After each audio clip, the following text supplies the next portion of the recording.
Welcome to Snooker for Beginners. First of all, I'd like to give a shout out to the Federal Liberal Government of Canada for their New Horizons grant that helped us get these beautiful pool tables.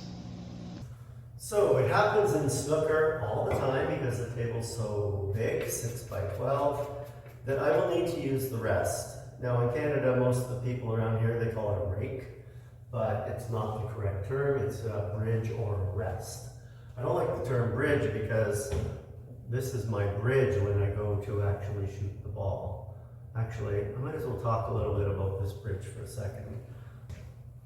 To me, the easiest way to teach the bridge is to ask a person to spread their four fingers out and to jam their thumb against their first finger. And then in that way, I can create a nice tunnel between this knuckle, this part of my hand, and my thumb for my cue to go in a straight direction. All right? I don't want to keep a gap in here because if I keep a gap, the cue will wobble sideways. All right? But by squeezing that tight and spreading my fingers, now my cue has a beautiful tunnel to ride through. All right?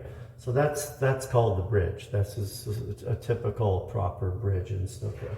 So if you're using a rest, which we call a rake,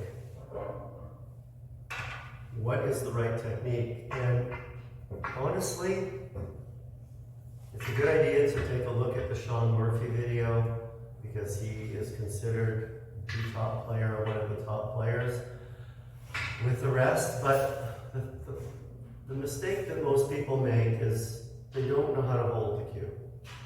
A lot of times people hold it with their hand almost under the cue.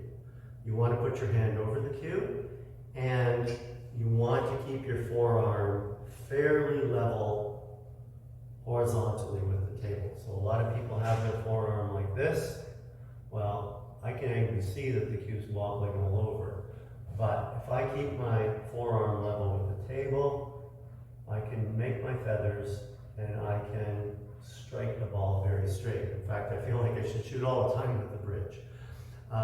Another mistake that a lot of beginners make is they put the bridge really close to the ball. And have you ever seen this happen in a pool ball? Where they pull back and then they run out of space. So you want to give yourself a good amount of space. That's almost the width of a piece of paper. 8.5 by 11.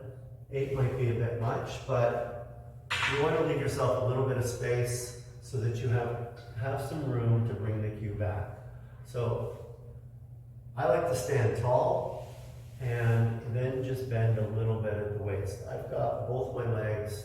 My right leg is very locked in. Okay?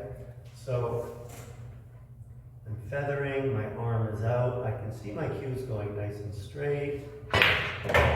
Okay? And I tried to follow through without dipping too much. That time I put a little bit of backspin on it. Let's just try for plain ball. And just stroke it through. Feathers, feathers, arms out. This leg is straight for me. And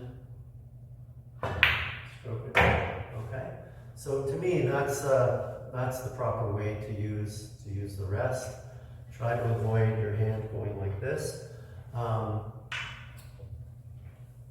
A lot of the new snooker cues are beveled with a flat side. So this is flat, this nice magic cue here. This is this little flat section. I like to turn my cue upside down. I hold out the flat section up. And for the rest, I like to turn it upside down because it has a nice area for my thumb to just rest. So I can still see my chevrons, and I'm going to keep feathering until I know I've got this shot. Nice and straight. Okay, there you go. So that's the way I use a rest, and I hope it will help some people. All right, thank you.